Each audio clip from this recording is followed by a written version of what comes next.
Hi everyone, welcome to Monthly Deep Dives, where I choose a topic that I'm curious to learn about and we dive deeper for that month. And yesterday I talked about unattainable goals. Given that it's 2025, early in January, I think a lot of people are still in their goal setting phase. And I wanted to dive into goal setting, specifically focusing on unattainable goals that we set for ourselves. And one of the key things that I read in the article, so I read an article in Harvard Business Review that talks about why we set unattainable goals for ourselves. And the question here that I want for us to think about is, are unattainable goals good or bad? And there are two things that I want to highlight. Number one is that having unattainable goals are actually a good thing for us to be motivated, to be inspired, to try to go higher and more, achieve more. We have to be very careful when it comes to that because we want to find ways or systems to celebrate our small wins and also ensure that we understand that it's about the journey versus a destination. So as long as you have those two in mind and you're self-aware, you can have this conversation with yourself, you're good.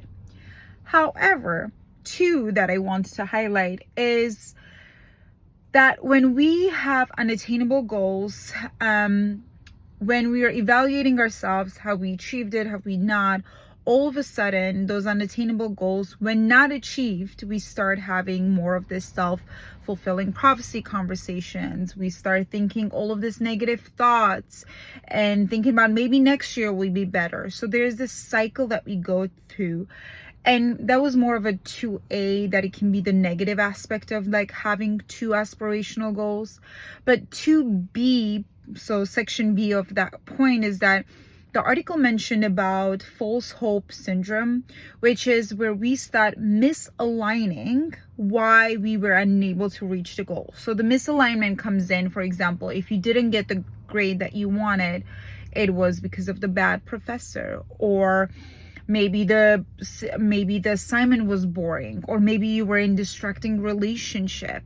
So we start misaligning or misdistributing why we're not achieving our goals versus focusing on maybe the goal itself was too unattainable because we didn't have the resources, or maybe we didn't have a structure or process set in order for us to achieve that. This is all to say that I want us to think about, again, what I mentioned before, is that how do we ensure when we set our goals, it's about who we want to be versus a checklist on a page that we put for ourselves. So hope this is helpful. Read Harvard Business Reviews, why we set unattainable goals for ourselves. And I'll link it somewhere if I figure out how to do it. Okay, talk to you soon. Bye.